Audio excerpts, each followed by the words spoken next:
जी तो स्टूडेंट्स, हम आज करने वाले हैं यूएचएस असेंबली के चैप्टर वाइज पास पेपर में जो चैप्टर करने वाले हैं वो है केमिकल काइनेटिक्स या फिर रिएक्शन काइनेटिक्स।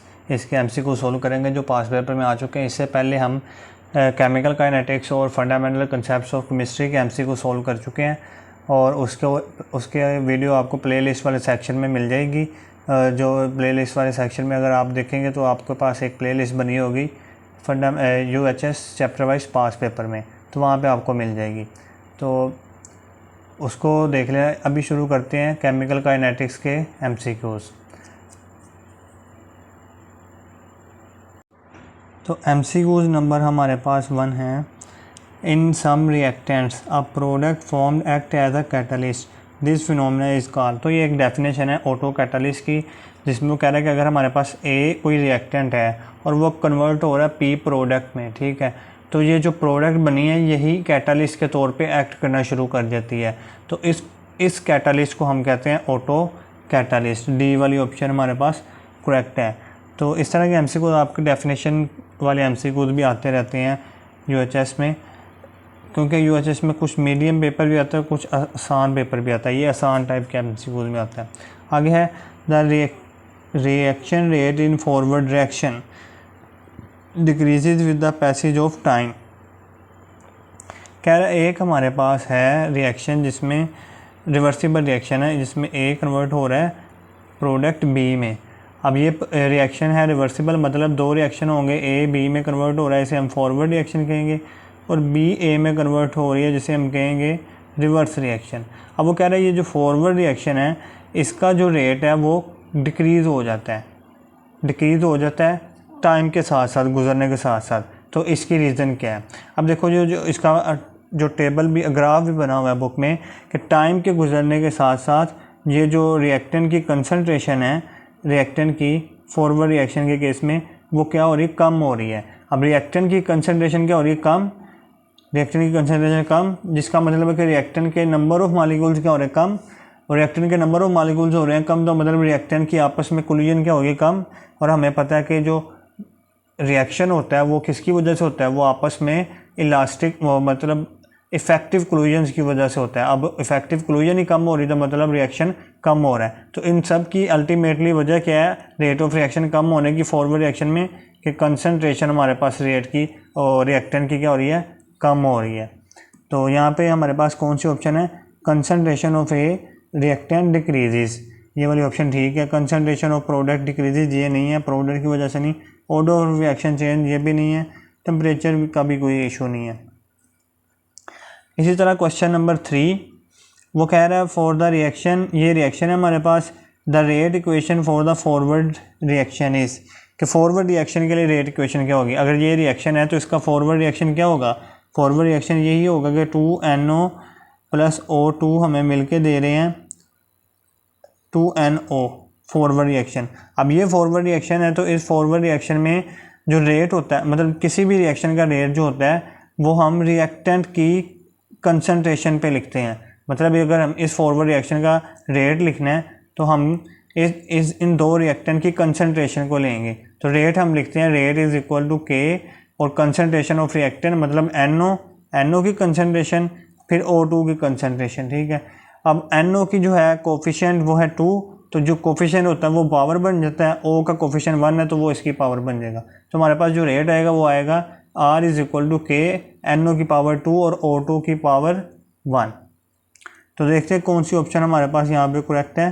तो देखो पहले में NO की पावर 2 ने लिखी हुई, NO की पावर हमारे पास 2 आई थी तो ये 2 ने लिखी, तो ये हमारे पास नहीं हो सकती। इसी तरह बी वाले में देखो तो R is equal to K, NO की पावर 2, मगर यहाँ पे ऑक्सीजन वाला फैक्टर नहीं लिखा। ऑक्सीजन भी था ना हमारे रेट ला में, ये ऑक्सीजन ये भी नहीं लिखा। इसी तरह नीचे वाले में NO2 की पावर भी नहीं लिखी, पावर, और NO2 तो वैसे भी नहीं हमारा NO है। इसी तरह अगर सी वाले ऑप्शन में देखो तो NO2 की पावर 2O, मगर यहाँ पे थोड़ी सी उन्होंने मिस प्रिंटिंग की है कि NO2 की पावर 2 नहीं है, NO की पावर 2 है, ठीक है। तो NO की पावर 2 करोगे तो O, तो ये हमारे पास आंसर ये वाला हो जाएगा सी, NO की पावर 2O, O2।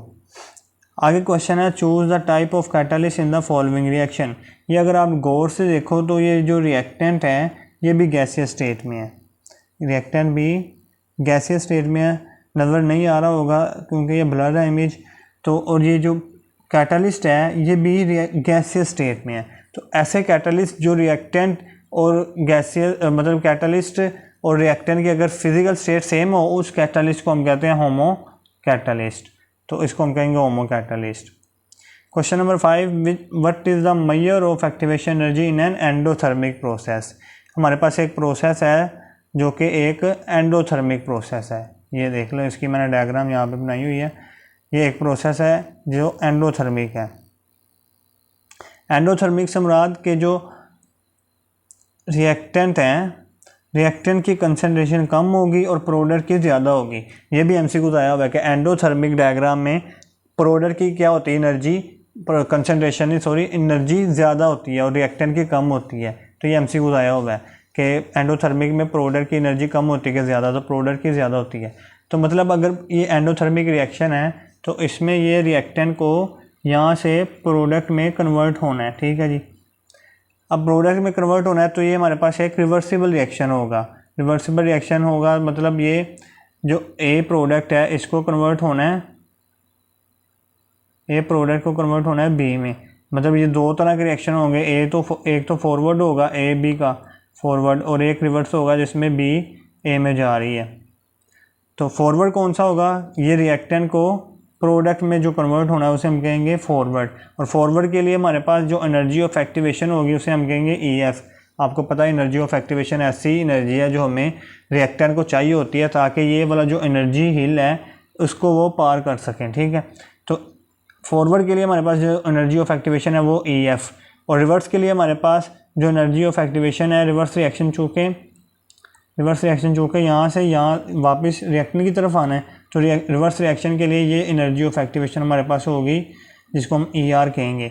अब इनको देख के आपको पता चल रहा है कि ये EF जो है वो बड़ी एनर्जी है और ER कम एनर्जी है। तो मतलब एंडोथर्मिक के केस में जो EF है वो बड़ा होगा और EF बड़ा होगा और ER छोटा होगा, ER हमारे पास छोटा होगा। तो ये देखो, the energy of activation of backward reaction मतलब ER, backward reaction is always less than the forward reaction.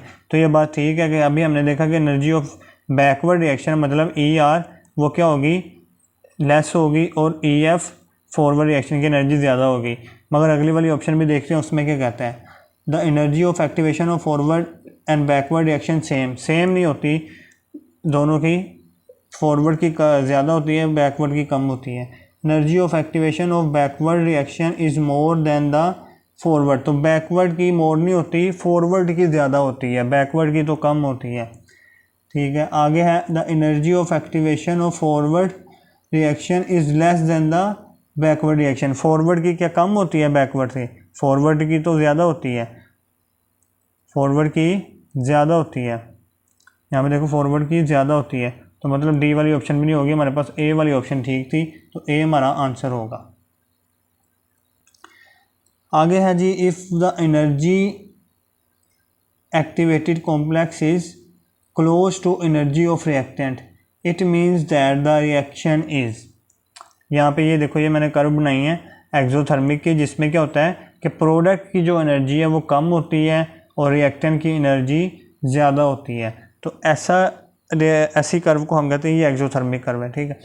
अब इसमें वो कह रहा है कि ये जो एक्टिवेटेड कॉम्प्लेक्स मतलब ट्रांजिशन स्टेट TS है ये वाली, इसकी जो एनर्जी है वो रिएक्टेंट के करीब है, ठीक है। इसके मुकाबले में जब हम एंडोथर्मिक की बनाई थी तो उसमें ये जो एनर्जी थी TS की ये वाली वो रिएक्टेंट से काफ़ी दूर थी, ये काफ़ी दूर थी, ठीक है।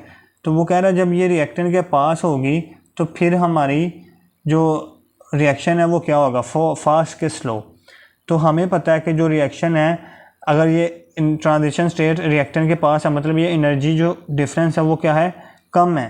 तो अगर एनर्जी डिफरेंस कम है तो मतलब ज़्यादा मॉलिक्यूल जो होंगे रिएक्टेंट के, ज़्यादा मॉलिक्यूल्स उनके पास एनर्जी ऑफ एक्टिवेशन ज़्यादा के पास होगी। अगर एनर्जी ऑफ एक्टिवेशन ज़्यादा होती तो कम मॉलिक्यूल के पास होती, कम नंबर ऑफ मॉलिक्यूल जैसे होते हैं जिनके पास एनर्जी ऑफ एक्टिवेशन होती। अब जो है एनर्जी ऑफ एक्टिवेशन जो है वो क्योंकि छोटी है, स्मॉल है, तो अब ज़्यादा मॉलिक्यूल के पास एनर्जी ऑफ एक्टिवेशन है, मतलब ज़्यादा मॉलिक्यूल्स जो हैं वो रिएक्टेंट के वो प्रोडक्ट में कन्वर्ट होंगे। मतलब रिएक्टेंट क्या हो रहा है, जल्दी से हो जा रहा है, जल्दी हो रहा है मतलब फास्ट हो रहा है। तो इसका मतलब कि रिएक्टेंट क्या होगा, फिर फास्ट होगा। ए वाली ऑप्शन हमारे पास। According to collision theory, biomolecular reaction in gas phase, minimum amount of energy required for as effective collision is known as. तो हमें पता है ये जो एनर्जी है जो कि हमें चाहिए होती है ई ए, ताकि जो रिएक्टेंट है वो प्रोडक्ट में कन्वर्ट हो सकें, तो उसको हम कहते हैं एनर्जी ऑफ एक्टिवेशन, जो हर मतलब रिएक्टेंट को चाहिए होती है ताकि वो इफेक्टिव कोलिजन कर सके। इफेक्टिव कोलिजन से मुराद ये कि ऐसी कोलिजन मतलब ये ए और बी दो रिएक्टेंट हैं, इन्हें आपस में कन्वर्ट करके प्रोडक्ट बनानी है सी और डी। अब जब ये ए और बी आपस में कोलाइड करेंगे तब भी प्रोडक्ट बनेगी ना। तो जब कोलाइड करेंगे तो ये इफेक्टिव कोलिजन होनी चाहिए। इफेक्टिव कोलिजन से मुराद कि इन दोनों के पास एनर्जी ऑफ एक्टिवेशन होनी चाहिए ताकि ये वो एनर्जी ऑफ हिल्स को पार कर सके, ये वाले एनर्जी ऑफ हिल्स को पार कर सकें और प्रोडक्ट को बना सकें। ऐसी कोलिजन जो प्रोडक्ट बनाएगी उसे हम कहेंगे इफेक्टिव कोलिजन, और जो नहीं बनाएगी वो इनफेक्टिव होगी। तो इफेक्टिव कोलिजन में हमें जो एनर्जी चाहिए होती है वो होती है एक्टिवेशन एनर्जी, मतलब डी वाली ऑप्शन।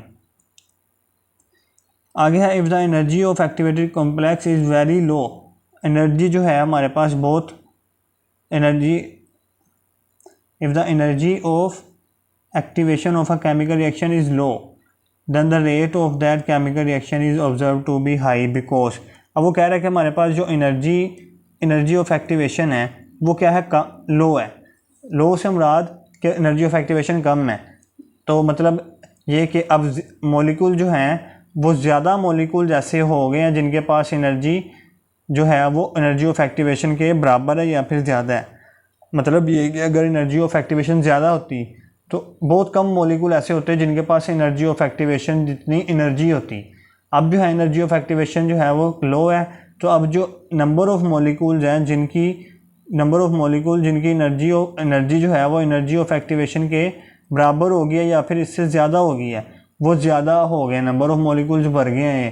तो मतलब रिएक्टेंट क्या होगा, फिर नंबर ऑफ मॉलिक्यूल्स की कोलिजन आपस में क्या हो जाएगी, परफेक्ट हो जाएगी। मतलब जो ज़्यादा नंबर ऑफ कोलिजन जो हो रही थी वो परफेक्ट होंगे, क्योंकि अब ज़्यादा मॉलिक्यूल के पास एनर्जी ऑफ एक्टिवेशन है तो ज़्यादा मॉलिक्यूल्स परफेक्ट कोलिजन करेंगे और उससे एनर्जी ऑफ एक्टिवेशन मतलब रेट बढ़ेगा। तो number of molecules effective collision और फ्रूट कोलिजन इंक्रीज होगी जिसकी वजह से रेट बढ़ेगा। The influence of temperature on rate of reaction is predicted by, rate of reaction पे जो टेम्परेचर का असर पड़ता है वो किसने दिया था, तो वो हमें पता आर्हेनियस इक्वेशन हमें बताती है, जिसके मुताबिक आर्हेनियस जो है वो ये वाली इक्वेशन है K is equal to A E minus E A over R T. अब ये कितना असर पड़ता है टेम्परेचर पे, अगर 10 डिग्री या फिर 10 के हम टेम्परेचर बढ़ाएं, हर बार जब हम 10 डिग्री या 10 के टेम्परेचर बढ़ाएंगे तो जो रेट ऑफ रिएक्शन है वो डबल हो जाएगा। अब ये 10 के और 10 डिग्री बराबर क्यों है, क्योंकि डिफरेंस सेम ही होता है डिग्री सेंटीग्रेड और केल्विन में। For which change of temperature the rate of reaction becomes approximately double. तो डबल हमारे पास अभी हमने पढ़ा कि 10 डिग्री पे होता है या फिर 10 के पे होता है। अच्छा जी, नेक्स्ट एमसीक्यूज है, it is experimentally found that catalyst is use to.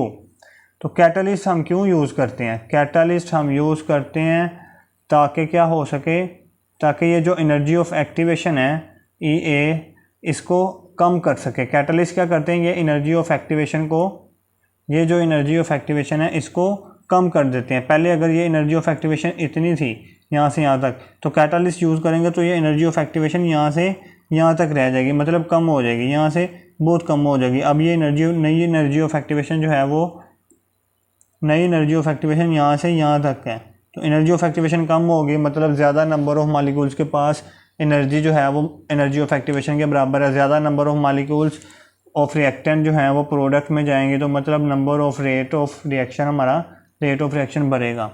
तो वो यही कह रहा है कि it is experimentally found that catalyst use to lower the energy of activation, ये हमारा आंसर होगा। जब एनर्जी ऑफ एक्टिवेशन को लोअर करेंगे तो फिर हमारे पास जो रेट है वो क्या होगा, रेट हमारे पास बढ़ेगा। विच one of the following graph is responsible for rapid catalyst reaction. अब ये दो, इसमें उसने हर ग्राफ में दो रिएक्शन बताए हुए हैं। ये देखो ए वाले में उसने ये जो पहले वाला ये कौन सा रिएक्शन है जिसमें कैटालिस्ट इस्तेमाल नहीं हुआ, पहले वाली ये ऊपर वाली कर्व, ठीक है। और नीचे वाली कर्व कौन सी है जिसमें कैटालिस्ट इस्तेमाल हुआ है, मतलब नीचे वाली कर्व में एनर्जी ऑफ एक्टिवेशन क्या है, कम, कैटालिस्ट ने कम कर दी। ऊपर वाली कर्व में एनर्जी ऑफ एक्टिवेशन ज़्यादा थी जब कैटालिस्ट हमने इस्तेमाल नहीं किया। तो इस यहाँ पे देखो बी वाली में एनर्जी ऑफ एक्टिवेशन ये है जब कैटालिस्ट इस्तेमाल किया। तो वो यही पूछ रहा है कि ज़्यादा मोर रैपिड कैटालिस्ट, ज़्यादा कैटालिस्ट ने काम किस ऑप्शन में किया है। तो इसी ऑप्शन में किया है क्योंकि एनर्जी ऑफ एक्टिवेशन को कम करना ही कैटालिस्ट का काम है। तो यहाँ पे सबसे ज़्यादा उसने एनर्जी ऑफ एक्टिवेशन कम की है क्योंकि कैटालिस्ट के साथ एनर्जी ऑफ एक्टिवेशन ये है और कैटालिस्ट के बगैर ये एनर्जी ऑफ एक्टिवेशन ये है, और ये बहुत ज़्यादा है, ये बहुत कम है। इसमें देखो ये कम किया मगर उतनी कम नहीं की जितनी बी में की है। इसमें भी कम किया है मगर बी में सबसे ज़्यादा किया है। तो बी हमारा आंसर होगा कि इसमें सबसे ज़्यादा रैपिड कैटालिस्ट हुआ है, रैपिड कैटालिस्ट रिएक्शन हुआ है। Role of a catalyst in a chemical reaction is to. तो अभी हमने पढ़ा कि कैटालिस्ट का काम क्या होता है। कैटालिस्ट का काम होता है कि वो एनर्जी ऑफ एक्टिवेशन को क्या करेगा, कम, और जब कम करेगा तो रेट को क्या बढ़ाएगा, रेट को बढ़ा देगा। तो अभी हमने पढ़ा है कंसनट्रेशन ऑफ प्रोडक्ट पर कोई असर नहीं इसका, नहीं ये वाला नहीं, एमसीक्यू ऊपर वाला था। Increases the rate of reaction, A वाली ऑप्शन ठीक है। डिक्रीजेज यील्ड ऑफ रिएक्शन, ये नहीं ठीक। डिक्रीजेज रेट ऑफ रिएक्शन, ये भी नहीं ठीक है, इंक्रीज करता है। इंक्रीज यील्ड ऑफ प्रोडक्ट, यहाँ पे बच्चे जो है ना वो थोड़ी गलती कर देते हैं कि वो कहते हैं कि अगर रेट आसानी से हो रहा है, मतलब रेट ज़्यादा हो रहा है, तो मतलब ये है कि प्रोडक्ट भी फिर ज़्यादा मिलेगी हमें। प्रोडक्ट नहीं ज़्यादा मिल रही, प्रोडक्ट हमें उतनी ही मिल रही है, मगर जो प्रोडक्ट को हासिल करने का टाइम है वो कम हो गया, मतलब स्पीड रिएक्शन की बढ़ गई या रेट का ये मतलब है। नेक्स्ट एमसीक्यूज, ये भी एक कैटालिस्ट में जो रिएक्शन है वहाँ से आया है। Glucose is converted into ethanol. तो जब ग्लूकोज एथेनॉल में कन्वर्ट होती है तो कैटालिस्ट हमारे पास ज़ाइमेज इस्तेमाल होता है, ये उसने पूछा था, बी ऑप्शन में हमारे पास आंसर है। In zero catalyst the rate is independent of. तो जब zero order catalyst zero order reaction होते हैं, हमने उसकी डेफिनेशन में पढ़ा कि zero order reaction is independent to the concentration of reactant. तो रिएक्टेंट की कंसनट्रेशन के इंडिपेंडेंट होते हैं, independent of concentration of reactant, ये हमारा आंसर होगा। इसका अगर आप लोग वो देखें ना रेट ला ज़ीरो ऑर्डर का, तो वो रेट ला होता है एक्स इज इक्वल टू के इंटू डी। यहाँ पर हमें कोई भी ए मतलब कंसनट्रेशन नहीं नज़र आ रही रिएक्टेंट की। अगर आप फर्स्ट ऑर्डर का रेट ला देखें, ये आप लोगों ने रेट ला याद नहीं करनी है, वैसे मैं आपको समझाने के लिए कह रहा हूँ कि ज़ीरो ऑर्डर का इंडिपेंडेंट होता है कंसनट्रेशन पे, और फर्स्ट ऑर्डर में ये ए आ गया मतलब कंसनट्रेशन आ गई, तो ये डिपेंडेंट होता है कंसनट्रेशन पे।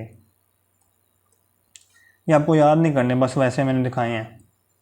आगे है 2a + 2b प्रोडक्ट दे रहे हैं हमें। If the reactant b is in excess the order of reaction with respect to a is given by rate law. ये रेट ला उसने हमें दी है, जिसको मैंने यहाँ पे लिखा हुआ है रेट ला a का स्क्वायर b। अब a के हवाले से जो हमारे पास ऑर्डर ऑफ रिएक्शन है वो है सेकंड, b के हवाले से हमारे पास जो ऑर्डर ऑफ रिएक्शन है वो है फर्स्ट। अब उसने कह दिया है कि हमारे पास b जो है वो क्या है, एक्सिस, b एक्सिस है।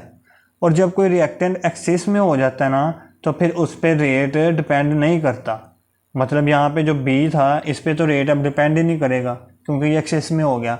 अब जो रेट है वो सिर्फ a पे डिपेंड करेगा, और a पे रेट कैसे डिपेंड कर रहा था, सेकंड ऑर्डर के हवाले से।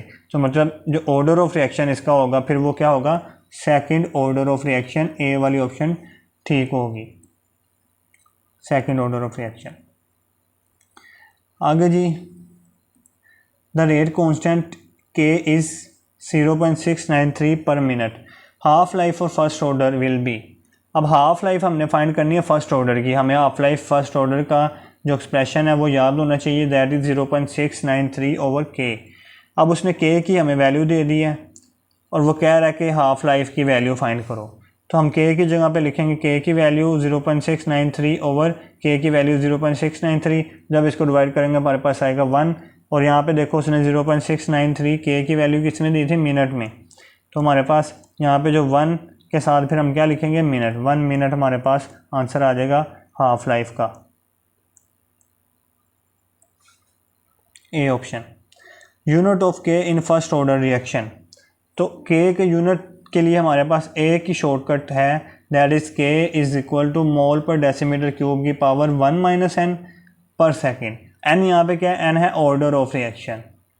अगर ऑर्डर ऑफ रिएक्शन 1 है तो एन की वैल्यू हम 1 लिख देंगे, 0 है तो एन की वैल्यू 0 लिख देंगे, और एन की वैल्यू पुट करके हम डिफरेंट ऑर्डर ऑफ रिएक्शन के की वैल्यू निकाल लेंगे। जैसा कि फर्स्ट ऑर्डर का उसने कहा है तो फर्स्ट ऑर्डर की हम वैल्यू निकालते हैं। तो फर्स्ट ऑर्डर में लिखेंगे मोल पर डेसीमीटर क्यूब की वैसे का वैसे 1 माइनस एन की जगह पे हमने लिख दिया 1 क्योंकि फर्स्ट ऑर्डर में निकाल रहे हैं, और पर सेकेंड वैसे का वैसे मोल पर डेसीमीटर क्यूब 1 माइनस 1 0 पर सेकेंड। अब किसी की भी पावर 0 हो तो हमें पता उसकी वैल्यू क्या होती है 1, तो ये हमने लिख दी मोल पर डेसीमीटर क्यूब की पावर 0 की जगह पे हमने लिख दिया 1 और पर सेकेंड, तो इसकी आंसर हो जाएगा पर सेकेंड। फर्स्ट ऑर्डर के लिए जो के यूनिट है वो क्या है, पर second. Answer A alpha answer, ठीक है। आगे है rate of first order reaction depend upon. तो अगर कोई भी रिएक्टेंट है, जैसा कि रेट मैं लिख रहा हूँ आर इज इक्वल टू के, तो फर्स्ट ऑर्डर का जो रेट है वो सिर्फ एक ही रिएक्टेंट पे डिपेंड करेगा। तो हम इसका आंसर क्या होगा, कंसंट्रेशन ऑफ वन रिएक्टेंट पे डिपेंड करेगा फर्स्ट ऑर्डर का रेट। आगे है the unit of rate constant is the same as the rate of reaction in. तो ये आप रेट कांस्टेंट का कौन सा यूनिट है कि जिसमें रेट ऑर्डर ऑफ रिएक्शन कौन सा है जिसमें रेट कांस्टेंट का यूनिट रेट ऑफ रिएक्शन के बराबर हो। तो ये हम पीछे भी कर लिया हुआ है केप्स में, मगर दोबारा से करते हैं। अगर हम ज़ीरो ऑर्डर के लिए रेट की वैल्यू, रेट कांस्टेंट के की यूनिट की वैल्यू निकालने, तो वो आती है मोल पर डेसीमीटर क्यूब 1 माइनस एन की जगह पे हमने लिख दिया 0, 1 माइनस 0 1 पर सेकेंड। अब ये 1 आ गया तो ये 1 का 1 आ गया, तो मतलब ये वैल्यू वैसे के वैसे मोल पर डेसीमीटर क्यूब पर सेकेंड। अब ये यूनिट है ये रेट कांस्टेंट के ज़ीरो ऑर्डर के लिए, ये यूनिट किसके हैं, रेट कांस्टेंट के ज़ीरो ऑर्डर के लिए, ठीक है। अब देखो रेट ऑफ रिएक्शन की, जो रेट ऑफ रिएक्शन की यूनिट होती है उसका फॉर्मूला होता है कंसंट्रेशन डिवाइडेड बाय टाइम। अगर इसके मैं यूनिट लिखूँ तो कंसंट्रेशन का यूनिट होता है मोल पर डेसीमीटर क्यूब और टाइम के सेकेंड। तो अगर सेकेंड को मैं ऊपर ले जाऊँ तो ये आ जाएगा मोल पर डेसीमीटर क्यूब पर सेकेंड। मतलब देखो रेट ऑफ रिएक्शन का यूनिट और ज़ीरो ऑर्डर में के का यूनिट ये क्या है, सेम। तो वो यही पूछ रहा था कि कौन सा ऑर्डर ऑफ रिएक्शन है जिसमें रेट कांस्टेंट और रेट ऑफ रिएक्शन का यूनिट सेम होते हैं, तो वो ज़ीरो ऑर्डर ऑफ रिएक्शन है। ये बहुत मशहूर है, एमसीक्यू है, बहुत बार आया हुआ है। आगे है क्वेश्चन नंबर हमारे पास 21। इसमें वो कह रहा है the decomposition of phosphorus pentachloride in the presence of moisture take place by the following reaction. नीचे उसने रिएक्शन दिया है फॉस्फोरस पेंटाक्लोराइड PCl5 का, और ये रिएक्शन दो स्टेप में हो रहा है, एक है स्लो स्टेप, एक है फास्ट स्टेप, एक है स्लो स्टेप और एक है फास्ट स्टेप।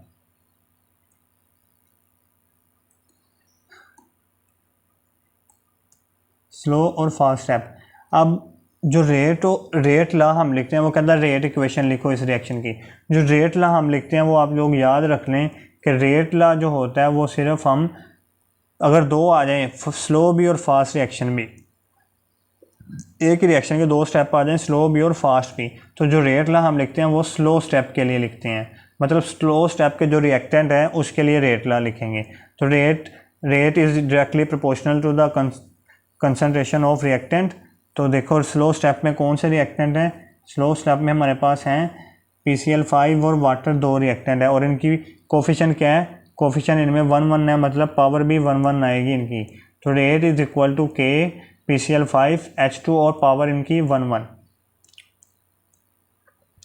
तो देखो यहाँ पे पहली में तो है PCl5 और वाटर, मगर वाटर की 4 पावर तो इसकी 1 थी, ये नहीं हो सकती हमारे पास, ऑप्शन ए वाली। इसी तरह रेट PCl5 और वाटर आ गया, मतलब यहाँ पे ये आ गया, मगर यहाँ पर K मिसिंग है, K होना चाहिए था, मतलब ये भी ऑप्शन नहीं हमारे पास होगी। डी वाली देखो rate is equal to K POCl3 तो आ ही नहीं सकता, ये प्रोडक्ट है, रिएक्टेंट नहीं है, हमें रिएक्टेंट की कंसनट्रेशन लिखनी होती है रेट में। सी वाली देखो rate is equal to K PCl5 water, तो ये ऑप्शन हमारे पास ठीक होगी केस जो हमने अभी ड्राइव भी किया रेट लॉ के PCl5 वाटर। आगे है जी rates of photochemical reaction does not change with change in concentration of reactant, कि जो फोटोकेमिकल रिएक्शन है उनके जो रेट ऑफ रिएक्शन है वो कंसंट्रेशन को चेंज करने के साथ चेंज नहीं हो रहे। मतलब ये है कि फिर जो रेट ऑफ फोटोकेमिकल रिएक्शन है वो कंसंट्रेशन को डिपेंड ही नहीं करते, कंसंट्रेशन ऑफ रिएक्टेंट पे डिपेंड ही नहीं करते। तो ऐसे कौन से ऑर्डर ऑफ रिएक्शन है जो कंसंट्रेशन ऑफ रिएक्टेंट पे डिपेंड ही नहीं करते? वो है ज़ीरो ऑर्डर ऑफ रिएक्शन।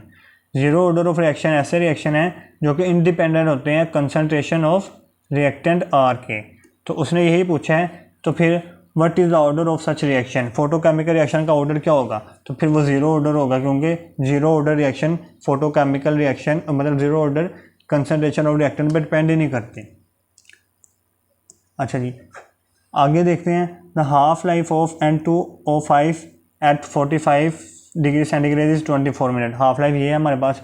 वो कह रहा है how much time will it take for the sample to decay 25% of it original concentration. मतलब वो ये कह रहा है कि जो इसकी ओरिजिनल सबसे पहले कंसनट्रेशन थी वो उससे 25% डिके हो गया है, मतलब उससे 25% उसकी वैल्यू रह गई है, मतलब उसकी मिकदार रह गई है। तो वो कह रहा है हमें कितना टाइम चाहिए होगा उसकी 25% मिकदार तक जाने के लिए। तो इस तरह के सवालों को सोल्व करने के लिए आपको पीछे भी एक फार्मूला बताया था किप्स के MCQs में, टी टाइम जो हमें चाहिए required is equal to half life multiply NA। तो उसने हमें यहाँ पे क्या पूछा है, टी मतलब कितना टाइम चाहिए ये पूछा है उसने। तो T is equal to half life multiply NA। Half life तो उसने हमें दे दी, हाफ लाइफ 24 दे दी। और n क्या होता है? n होता है नंबर ऑफ हाफ लाइफ। जैसा कि उसने यहाँ पे हमें कहा था कि हमें 25% डिके होना है। मतलब अगर हमारे पास 100% सब्सटेंस था, N2O5 100% था, तो एक हाफ लाइफ गुजरने के बाद वो 50% रह गया। हाफ लाइफ क्या होती है कि हाफ लाइफ ऐसा पीरियड होता है जिसके बाद सब्सटेंस हाफ हो जाता है। मतलब एक हाफ लाइफ गुजरी, मतलब 24 उसकी हाफ लाइफ है, तो 24 मिनट के पास सब्सटेंस हाफ हो गया, इसका यह मतलब है। अब मज़ीद और 24 मिनट्स में गुजरे तो ये जो 50 हाफ हुआ था वो 25% रह गया। मतलब जो नंबर ऑफ हाफ लाइफ्स हुई हैं 25 तक वो कितनी हुई, 1 ये और 2, मतलब n की वैल्यू हमारे पास 2 आ गई, नंबर ऑफ हाफ लाइफ्स 2 आ गई। तो हम t हाफ लाइफ की वैल्यू पुट करेंगे 24, नंबर ऑफ हाफ लाइफ की वैल्यू मल्टीप्लाई 2, तो ये इसका आंसर आएगा 48। मतलब 48 मिनट हमें चाहिए 25% तक जाने के लिए। आगे है one the change in concentration is, concentration में चेंज है हमारे पास 6 की power -4, time for that change is 10, और इसके लिए जो टाइम हमें लगा वो 10 सेकेंड है। The rate of reaction will be, rate of reaction हमने फाइंड करना है। तो रेट ऑफ रिएक्शन का जो फॉर्मूला होता है वो होता है rate is equal to concentration का change divided by time taken for the change. तो कंसंट्रेशन का चेंज उसने दिया 6 मल्टीप्लाई 10 की पावर -4, और टाइम हमें दिया उसने 10। अब हम ये 10 को अगर ऊपर ले जाएं, इस 10 को ऊपर ले जाएं तो इसकी वैल्यू क्या हो जाएगी, नेगेटिव में, नीचे प्लस था ऊपर नेगेटिव, 6 की पावर -4, ये 10 ऊपर जाकर नेगेटिव -1। अब ये नेगेटिव और नेगेटिव आपस में प्लस होंगे मगर साइन माइनस का ही आएगा, 6 की पावर -6 मल्टीप्लाई 10 की पावर -5 हमारा आंसर होगा। तो ये ऑप्शन है हमारे पास डी। आगे है for first order reaction half life is related to the expression, ये है half life is the, half life की अब यहाँ पे कह रहा है कि हाफ लाइफ होती क्या है ये पूछ रहा है वो। तो हाफ लाइफ हमें पता है ये टाइम टेकन फॉर द ये ऐसा टाइम है जो कि जो रिएक्टेंट को हाफ करने के लिए चाहिए होता है, अपनी ओरिजिनल अमाउंट से हाफ होने के लिए चाहिए होता है। तो यहाँ पे देखो कौन सी ऑप्शन होगी, time taken for the concentration of product to increase to the, नहीं प्रोडक्ट तक को तो इससे ताल्लुक ही नहीं है, इसका है रिएक्टेंट से। Time taken for the concentration of reactant to fall to half of its products value, नहीं प्रोडक्ट्स वैल्यू नहीं, ओरिजिनल वैल्यू के हाफ इसने डिवाइड होना है। Time taken for the concentration of the reactant to fall to the half of its original value, ये option ठीक है। Time taken for the concentration of reactant to fall to quarter नहीं half. आगे चलते हैं the rate of reaction involving ions can be studied by, तो मैंने बताया था किप्स वाले MCQs में भी कि हमें सिर्फ रेट इससे नहीं पता चलता कि रिएक्टेंट कितना कंसंट्रेशन उसकी कितनी चेंज हो रही है रिएक्टेंट की। हम रेट को डिफरेंट मेथड से भी मेजर कर सकते हैं कि जैसा कि अगर रेट ऐसा रिएक्शन जिसमें आयंस होंगे उसमें हम देखेंगे कि वो इलेक्ट्रिकल कंडक्टिविटी कितनी चेंज कर रहा है, आयंस की इलेक्ट्रिकल कंडक्टिविटी कितनी चेंज हो रही है, तो उससे हम मतलब आयंस वाले सोल्यूशन की रेट को फाइंड कर सकेंगे इलेक्ट्रिकल कंडक्टिविटी मेथड से। इसी तरह आगे वाले में कह रहा है इफ़ अ रिएक्टेंट और product of a chemical reaction can absorb ultraviolet visible और infrared radiation the rate of reaction is measured by which one of the following method. तो इसके लिए हम स्पेक्ट्रोस्कोपी का मेथड यूज़ करते हैं जिसमें ये अल्ट्रावायलेट या फिर ये वाली रेडिएशन अब्सॉर्ब करता हो रिएक्टेंट या प्रोडक्ट। ये हमारे पास आ गया 28 MCQs। 28 MCQs में कह रहा है if the concentration time graph for a reactant indicates कि ऐसा रिएक्टेंट जिसका कंसनट्रेशन टाइम ग्राफ हमें बता रहा है कि half life indicates a constant half life, मतलब उसकी हाफ लाइफ चेंज ही नहीं हो रही, ऐसा हमारे पास ग्राफ है। ठीक है, कंसनट्रेशन उसकी चेंज हो रही है, कंसनट्रेशन टाइम मतलब कंसनट्रेशन टाइम के साथ चेंज हो रही है। इसका मतलब ये कंसनट्रेशन का कि ये कंसनट्रेशन यहाँ पे लिया हमने और टाइम यहाँ पे लिया, तो ये आपस में चेंज हो रही है। अब चेंज हो रही है, इंक्रीज़ भी हो सकती है या फिर डिक्रीज़ भी हो सकती है। ठीक है, चेंज हो रही है। अब चेंज हो रही है तो वो कह रहा है कि कंसनट्रेशन चेंज हो रही है मगर जो उसकी हाफ लाइफ कांस्टेंट रह रही है। Then the order which with respect the reactant is, तो उसका ऑर्डर ऑफ रिएक्शन क्या होगा। तो हमें पता है कि जो हाफ लाइफ है वो ज़ीरो ऑर्डर रिएक्शन की ऐसी हाफ लाइफ है जो कि सिर्फ कंसनट्रेशन पे डिपेंड नहीं करती। बाकी अगर आप देखोगे फर्स्ट ऑर्डर की, तो फर्स्ट ऑर्डर में जो हाफ लाइफ होती है 1/2 ऑफ फर्स्ट ऑर्डर वो इक्वल होती है फर्स्ट ऑर्डर की, नहीं सॉरी, ये फर्स्ट ऑर्डर की थी जो डिपेंड नहीं कर रही, ये फर्स्ट ऑर्डर की थी। ज़ीरो ऑर्डर की या फिर सेकंड ऑर्डर की हम देखें तो वो होगी 1/2K। सेकंड ऑर्डर की होगी 1/2K, नहीं 1/2K नहीं, 1/KA। अब ये सेकंड ऑर्डर की जो है वो A मतलब कंसनट्रेशन पे डिपेंड कर रही है, फर्स्ट ऑर्डर की डिपेंड नहीं करती। ये फर्स्ट ऑर्डर का हमारे पास एक्सप्रेशन था, तो फर्स्ट ऑर्डर की डिपेंड नहीं करती, तो ये कौन सा ऑर्डर हुआ, ये फिर होगा फर्स्ट ऑर्डर ऑफ रिएक्शन, क्योंकि इसमें हाफ लाइफ क्या हो रही है, कांस्टेंट, मतलब चेंज ही नहीं हो रही, ये कंसनट्रेशन पे डिपेंड ही नहीं कर रही, फर्स्ट ऑर्डर रिएक्शन। अच्छा आगे है choose the one which is not assumption of collision theory.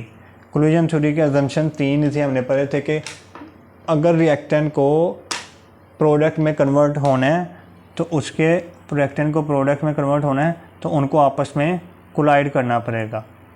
Reactant को प्रोडक्ट में कन्वर्ट होना है तो उसको आपस में कोलाइड करना पड़ेगा, और दूसरी उनके पास एनर्जी ऑफ एक्टिवेशन होनी चाहिए, और तीसरी कि उनको प्रॉपर उनकी ओरिएंटेशन प्रॉपर होनी चाहिए। तो ये वाली 3 कंडीशन देखते हैं। For a chemical reaction to occur molecule must be collide, ठीक है, इनको कोलाइड होना पड़ेगा। For every particle must possesses a certain amount of energy the EA, मतलब एक्टिवेशन एनर्जी उनके पास होनी चाहिए। ठीक है, every collision is not productive, हाँ हर कोलिजन प्रोडक्टिव नहीं होती, मतलब हर कोलिजन से प्रोडक्ट नहीं बन रही होती। कुछ कोलिजन ऐसी भी होती है जिनसे प्रोडक्ट नहीं बनती, जैसा कि ऐसे कोलिजन जिनमें रिएक्टेंट की EA एनर्जी ऑफ एक्टिवेशन क्या होगी, लो, तो उनसे प्रोडक्ट नहीं बनेगी। ठीक है, ऐसे भी हो सकता है कि उनकी ओरिएंटेशन क्या हो, परफेक्ट अच्छी ओरिएंटेशन ना हो, तो ये भी पॉइंट ठीक है। For hydrogen molecule formation from atom required specific orientation, specific नहीं प्रॉपर ओरिएंटेशन, कोई एक स्पेसिफिक नहीं, एक अच्छी प्रॉपर ओरिएंटेशन होनी चाहिए। डी वाली ऑप्शन हमारे पास ठीक है, क्योंकि ये उसकी अजम्पशन नहीं है। ठीक है, वैसे भी मतलब स्पेसिफिक ओरिएंटेशन अगर हम मान भी लें तो ये हाइड्रोजन के लिए स्पेसिफिक नहीं थी कोलिजन थ्योरी, ये तो सब के लिए थी ना, तो हाइड्रोजन वाली इसमें नहीं है। चलते हैं नेक्स्ट MCQ की तरफ। नेक्स्ट MCQ है हमारा what is the measure of activation energy in an endothermic process. ये अभी हम पीछे ही सवाल करके आए हैं, पीछे हम सवाल करके आए हैं, यहीं पे मैं दिखाता हूँ आप लोगों को।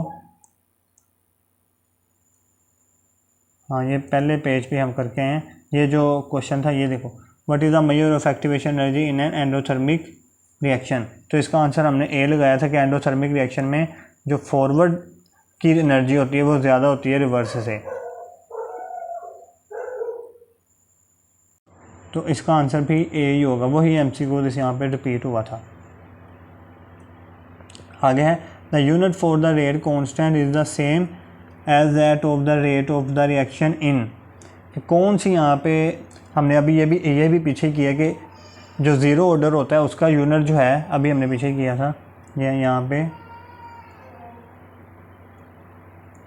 मैं दिखाता हूँ, ये कि जो ज़ीरो ऑर्डर रिएक्शन था इसका जो के का यूनिट था मोल पर डेसीमीटर क्यूब पर सेकंड, ये रेट ऑफ रिएक्शन के यूनिट के बराबर था।